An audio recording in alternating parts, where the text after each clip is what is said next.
शेगावच्या महादेव मंदिरामध्ये गोविंदबुवा टाकळीकर यांचे कीर्तन होते.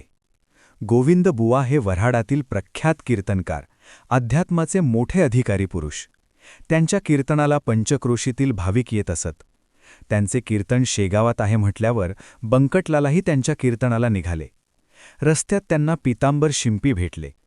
बंकटलाल यांनी पीतांबर यांच्याजवळ महाराजांच्या दर्शनाची ओढ आणि मनातील अस्वस्थता प्रकट केली. दोघेही बोलत महादेव मंदिरामध्ये पोहोचले.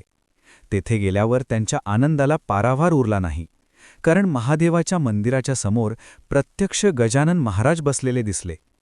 बंकटलालांना मोठा हर्ष झाला. त्यांनी महाराजांच्या जवळ जाऊन नमस्कार केला, विचारपूस केली. जेवायचे का म्हणून विचारले. महाराजांनी शेजारच्या घरात जाऊन झुणका भाकर घेऊन ये असे सांगितले. बंकटलालने त्वरेने झुणका भाकर आणून महाराजांना दिली. महाराजांनी पोटभर जेवण केले आणि रिकामा तांब्या पीतांबराच्या हाती देत बाजूच्या ओढ्यामधील पाणी घेऊन ये असे सांगितले. ओढ्याचे पाणी गढूळ आहे, पिण्यायोग्य नाही, ओंजळीने पाणी भरावे लागेल, मी दुसरे पाणी आणतो असे पीतांबराने सांगितले. परंतु महाराजांनी नकार दिला. ते म्हणाले की ओढ्याचे पाणी घेऊन ये आणि ओंजळीने पाणी भरू नको.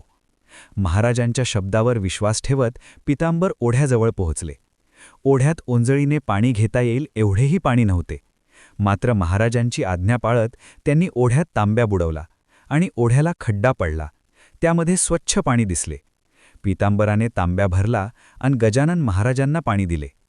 महाराजांनी पाणी पिऊन तृप्तीचा ढेकर दिला आणि सांगितले, जा कीर्तन ऐका, मी इथेच बसतो. जय गजानन, गुरु गजानन. गणगण गणात बोते, गणगण गणात बोते.